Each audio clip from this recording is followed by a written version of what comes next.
Hello बच्चों, let's read this question. The question says two integers are chosen at random and multiplied. Find the probability that the product is an even integer. इस question में हमें बोला है कि दो integers randomly choose किया और उनको मल्टीप्लाई किया.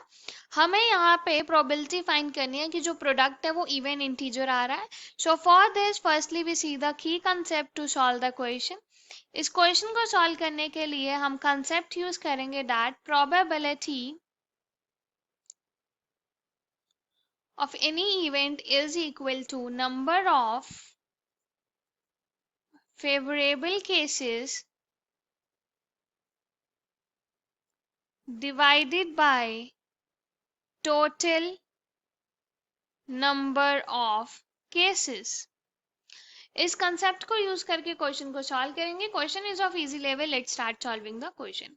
तो इवन इंटीजर आना और दो इंटीजर्स को रैंडमली चूज करना, इसके लिए हम केसेस देखते हैं.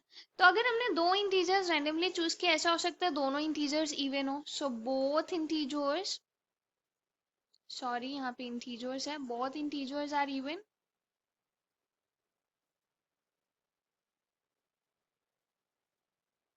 अगर दोनों इंटीजर्स इवन हुए, इफ लिख सकते हैं हम यहाँ, if both integers are even then product भी क्या होगा, इवन होगा. Product is even integer. ऐसा हो सकता है दोनों इंटीजर जो है वो ओड हो. So if both integers are odd, तो जो प्रोडक्ट आएगा देन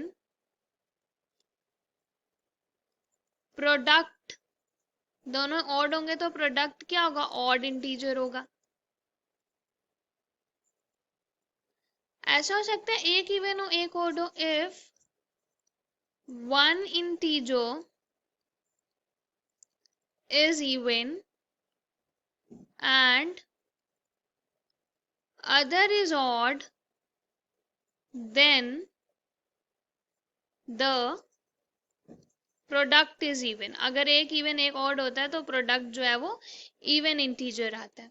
तो यहां से अगर हम देखें कि टोटल केसेस कितने बने, 3 बने, और इवन इंटीजर फर्स्ट वाले में आ रहा है और लास्ट वाले में आ रहा है. तो 3 में से 2 में ऐसी पॉसिबिलिटी है कि इवन इंटीजर हमारा प्रोडक्ट आएगा.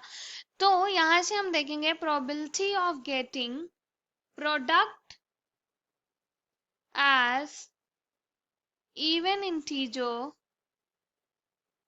is equal to, favourable cases 2 हैं डिवाइडेड बाय टोटल केसेस 3 हैं. So the final answer is 2/3. This is our final answer. Hope you understood it well. Best of luck. Thank you.